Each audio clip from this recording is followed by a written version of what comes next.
A'udzu billahi minasyaitonir rajim. Walladzina yutawaffawna minkum wa yadharuna azwaja yatarabbasna bi anfusihinna arba'ata ashhuri wa asyra. Dan bagi yang diwafatkan di antara kalian, jadi di sini menggunakan bentuk majhul, lantaran manusia itu tidak ada yang bisa wafat, ada juga yang diwafatkan. Kemudian mereka meninggalkan istri-istri, maka istri-istri yang ditinggal mati oleh suaminya itu, mereka tidak boleh segera menikah kembali dengan laki-laki yang lain, kecuali setelah menunggu masa iddah selama 4 bulan 10 hari. Nah, itu harus diketahui itu. Nah, iddatul mutawaffa ini tidak ada pengecualian, ya, beda dengan talak. Jadi beda dengan talak. Wanita yang ditalak suaminya sebelum campur suami istri, ya, maka wanita tersebut bisa dia menikah lagi dengan laki-laki yang lain tanpa apa? Tanpa menjalani masa iddah. Tapi kalau ditinggalkan mati, apakah dia itu pernah dukhul dengan suaminya ataupun tidak pernah, tetap dia itu harus beriddah selama 4 bulan 10 hari. Mana dalilnya, keterangannya? Dalil dan keterangannya pertama keumuman dari ayat ini, yaitu ayat 234 surat Al-Baqarah, walladzina yutawaffawna minkum wa yadharuna azwaja yatarabbasna bi anfusihinna arba'ata ashhurin wa asyra. Satu.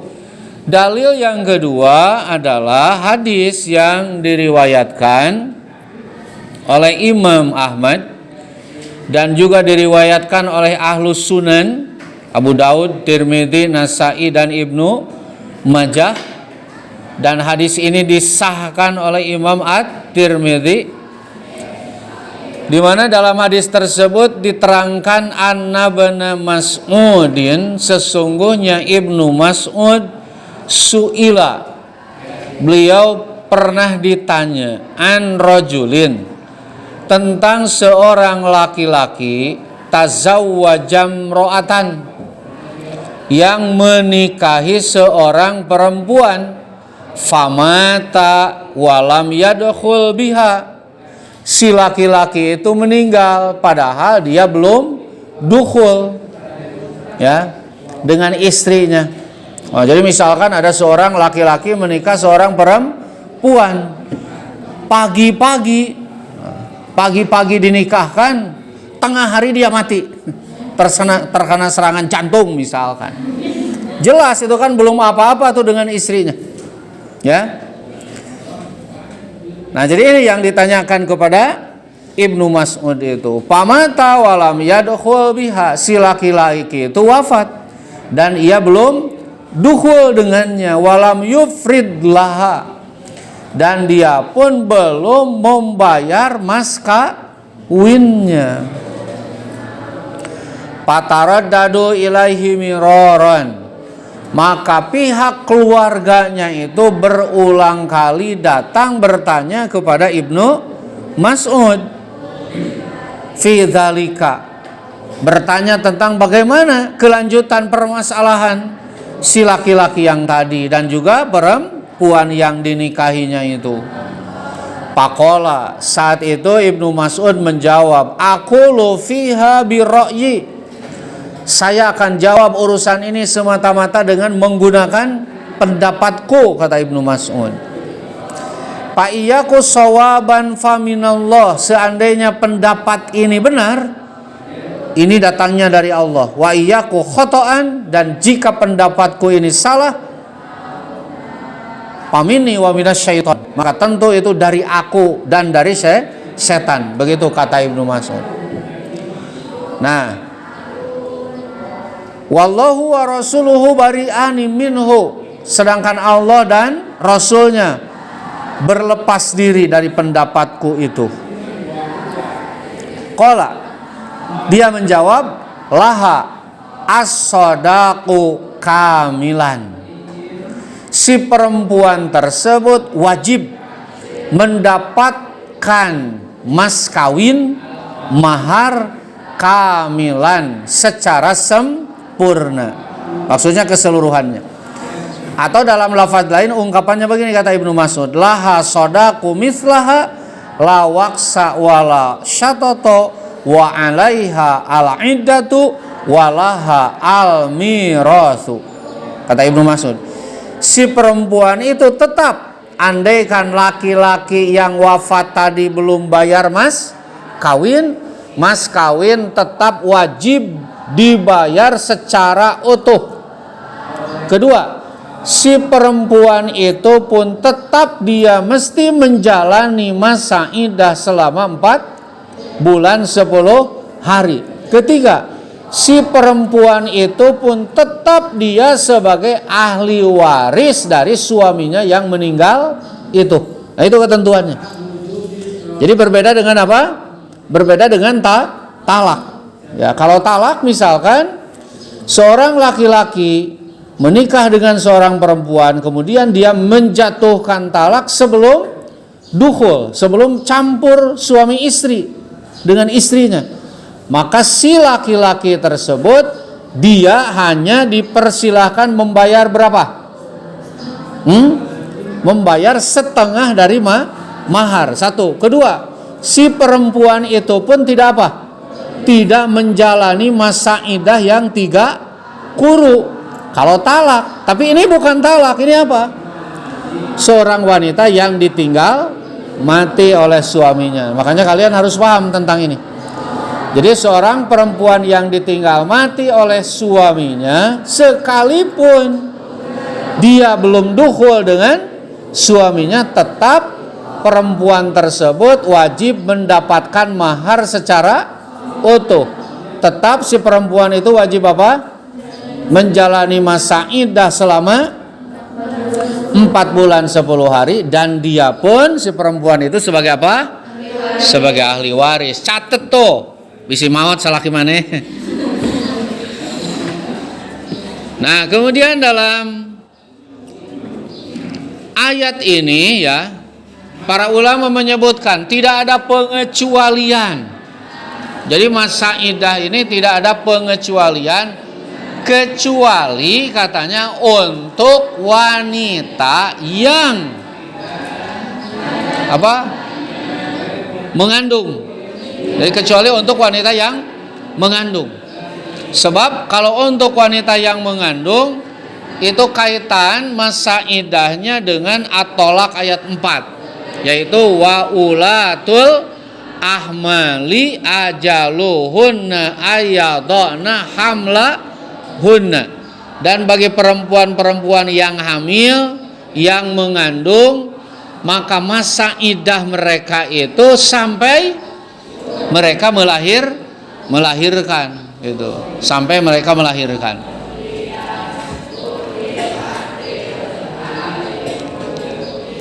Tapi kalau Ibnu Abbas, nah jadi sini dalam hal ini tidak ada kesepakatan ya di kalangan para ulama. Kalau Ibnu Abbas malah dia berpendapat jika kasusnya seperti itu, ia ditinggal mati misalkan oleh suami, ia sedang mengandung, dia harus beriddah dengan yang mana? Apa harus beriddah dengan yang 4 bulan 10 hari? Atau dia harus beriddah dengan apa sampai melahirkannya. Kalau Ibnu Abbas berpendapat si wanita itu harus beriddah dengan yang paling panjang, yang paling lama. Itu kalau menurut Ibnu Abbas. Maksudnya begini, misalkan seorang perempuan sedang hamil tua, suaminya meninggal. Pagi-pagi suaminya meninggal, sore-sore dia melahirkan. Nah, gitu kan? Kalau berdasarkan At-Tolaq ayat 4 dia sudah apa? Sudah lepas kan? Nah, tapi kalau menurut Ibnu Abbas tetap saja si perempuan itu harus apa? Harus menunggu yang 4 bulan 10 hari. Kecuali kalau setelah 4 bulan 10 hari dia masih ngandung, umur kandungannya misalkan baru 7 bulan misalkan. Awayahna we teh kudu dituluykeun. Gitu. Masa idah mana yang lebih panjang sampai melahirkan itu, begitu ya. Saya rasa ini pendapat lebih apa? Lebih bisa diterima. Sebab apa? Sebab melihat kondisi perempuan. Ya, perempuan itu enggak seperti laki-laki. Kalau laki-laki jangankan ditinggal istrinya masih ada sudah kepikiran kawin lagi. Nah, itu laki-laki. Dan itu bukan satu hal yang aib, ngarana ge lalaki. Gitu. Lalaki dilawan, shogun dilawan gitu kan. Nah, jadi kalau laki-laki ya begitulah laki-laki. Nah, kalau perempuan itu satu hal yang sepertinya mustahil. Baru saja suaminya meninggal kemudian kepikiran menikahlah lagi. Kalau untuk perempuan itu jarang-jarang kepikiran seperti itu. Lantaran perempuan sebagaimana diterangkan oleh Nabi, perempuan yang kuat bukan ini, bukan pikirannya. Yang kuat dari perempuan apa? Perasaannya. Nah, kalau laki-laki kan pikiran. Jadi laki-laki yang kuat pikiran. Bagaimana saya pergi kerja, pulang kerja, di rumah belum ada makanan dan nggak ada yang masak. Gitu. Jadi berpikiran apa? Berpikirnya kawin deui. Matak boga hiji oge teu cukup, hayang 2, hayang 3. Itu laki-laki. Kalau perempuan bukan begitu pikirannya. Jadi yang paling kuat dari perempuan apa? Perasaannya. Ditakdirkan suami yang dulu itu baik banget gitu kan. Dia kepikiran seandainya saya menikah lagi dengan laki-laki yang kedua ini takutnya tidak sebaik suami saya yang dulu. Nah, itu perempuan. Pikirannya begitu. Ditakdirkan suami yang dulu itu jahat banget misalkan. Dia pun akan berpikiran begini, saya takut kalau dapat suami yang kedua juga seperti yang dulu. Nah, itu perempuan. Susah memang mendalami perempuan itu. Gitu. Nah, jadi itu ya masalahnya perempuan itu. Makanya saya tadi katakan pendapat Ibnu Abbas ini rasanya lebih bisa diterima. Jika misalkan kasusnya seperti tadi, seorang perempuan ditinggal wafat oleh suaminya, maka tentu kalau perempuan itu akan memilih mana? Memilih ajal, memilih apa? Masa idah yang lebih lama daripada yang lebih sebentar gitu. Nah, selanjutnya di sini fa idza balagna ajalahunna fala junaha alaikum fima fa'alna fi anfusihinna bil ma'ruf. Maka jika mereka para wanita yang ditinggal wafat suaminya itu sudah habis masa idahnya, maka tidak ada dosa bagi kalian. Siapa kalian di sini? Para wali. Awas jangan salah. Lihat domirnya itu. Fala junaha alaikum. Jadi kum domirnya. Kemana ini kembali? Kepada para wali. Maka tidak dosa bagi para wali fima fa'alna pi anfusihina bil ma'rufi.